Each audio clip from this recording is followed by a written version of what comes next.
antes da gente começar a falar dos gêneros em si, a gente tem que falar o que, que é realmente, né, o gênero cinematográfico. Então, ó, o que, que é gênero?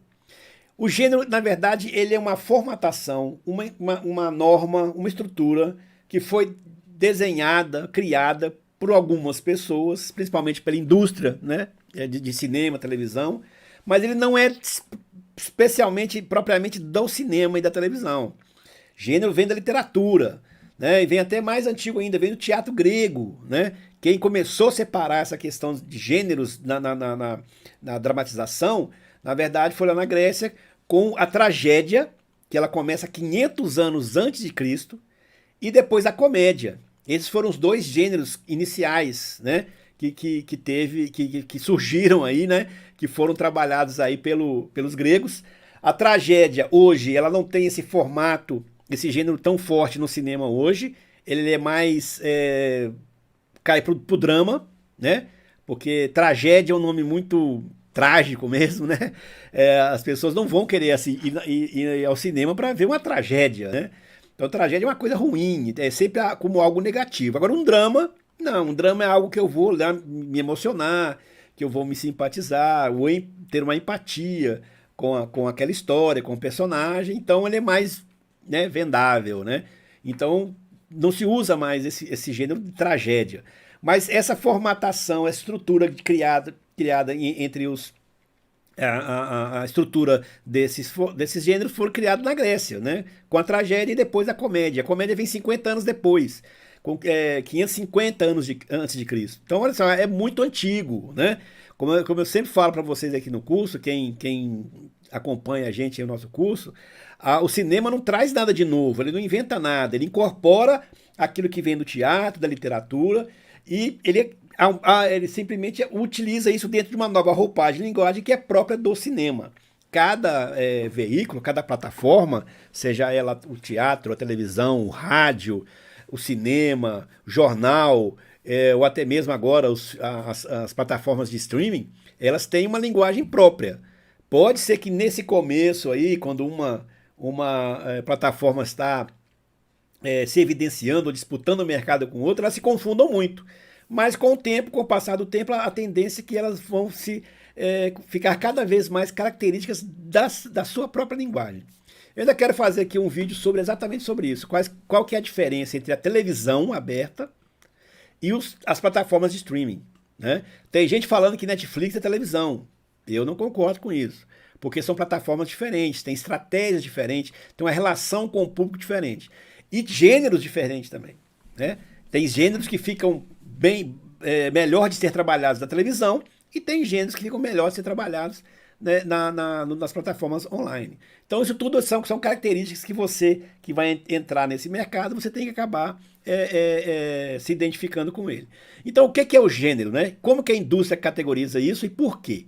Então o gênero é a forma utilizada para se distinguir as variados tipos de filmes, numa classificação derivada dos estudos literários, como eu falei para vocês, e serve como instrumento útil para atingir determinado público.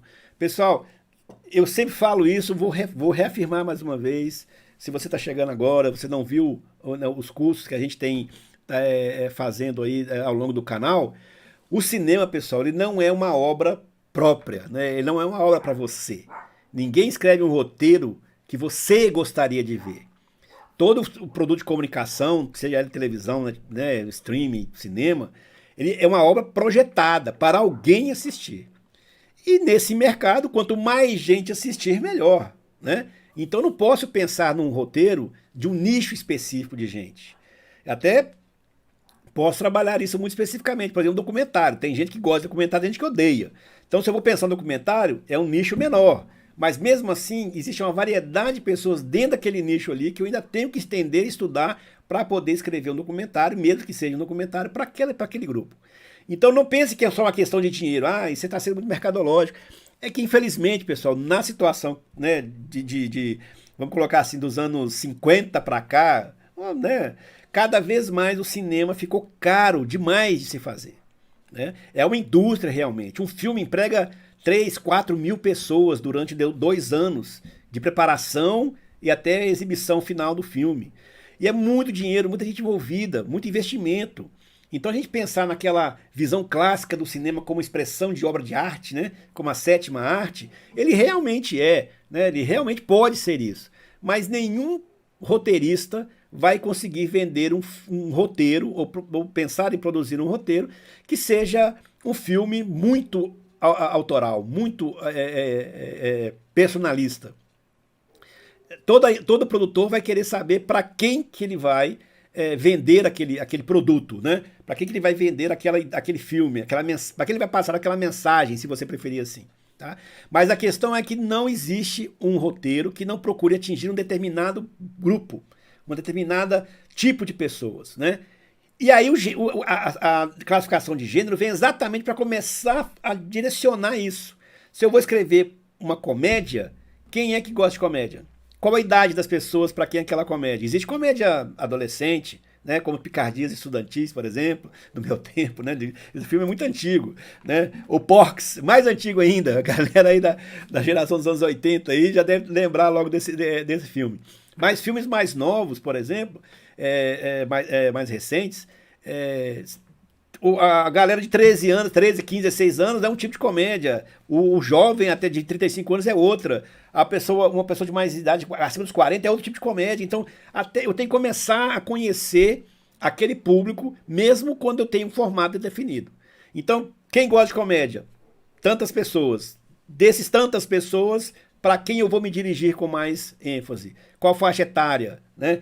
Que tipo de filme eu posso trabalhar, que tipo de linguagem eu posso trabalhar, que piadas que vai ter no meu roteiro que essa pessoa vai compreender. Porque senão não adianta nada você escrever um roteiro que essa galeria, aquele seu público não vai entender. Né? Não vai entender as piadas que você fizer, não vai rir daquilo que você escreveu. Né? Então o gênero é uma forma de começar a determinar qual público você vai atingir com o seu roteiro, com a sua história.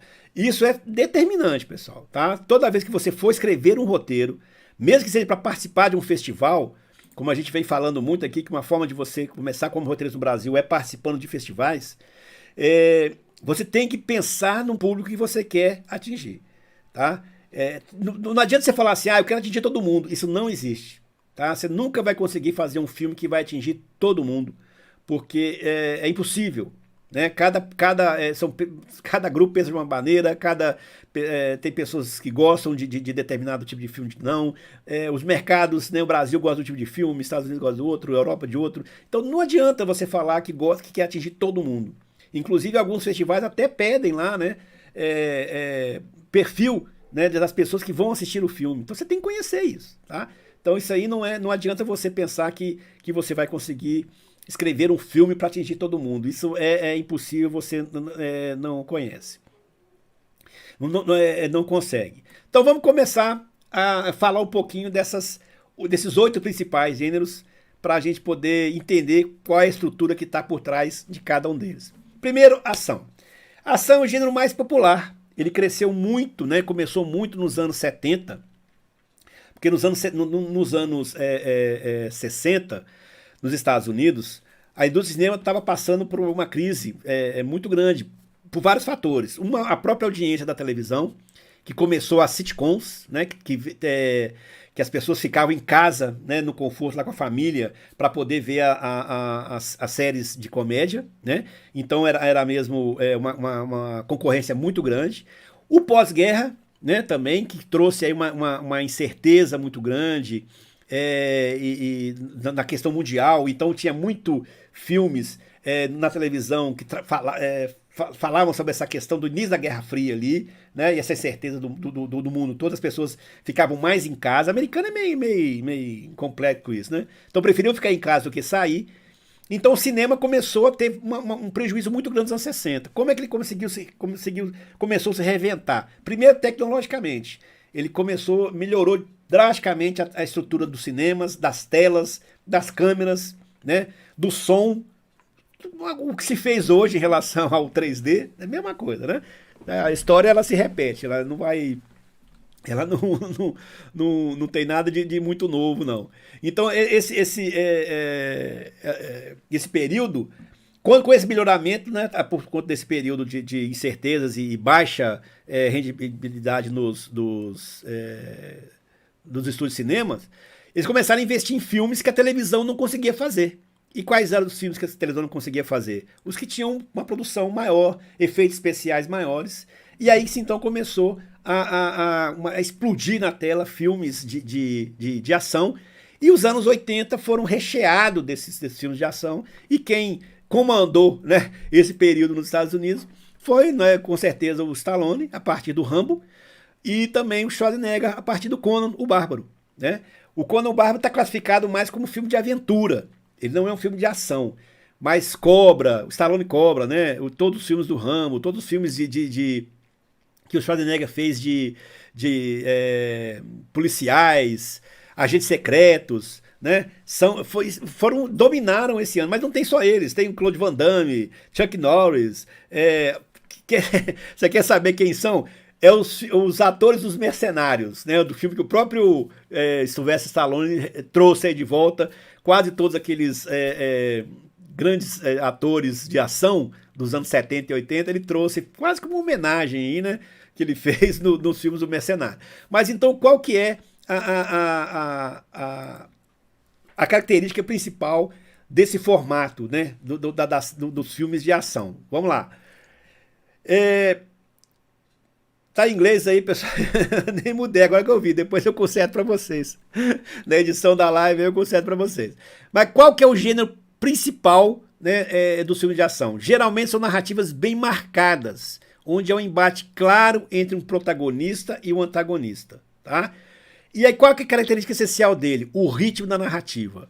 As cenas são dinâmicas e muitas coisas acontecem num curto espaço do tempo. O que é isso? Se você pegar os filmes de ação, você vai ver que dentro de um período determinado, por exemplo, a cada 1 minuto e meio tem uma cena de ação.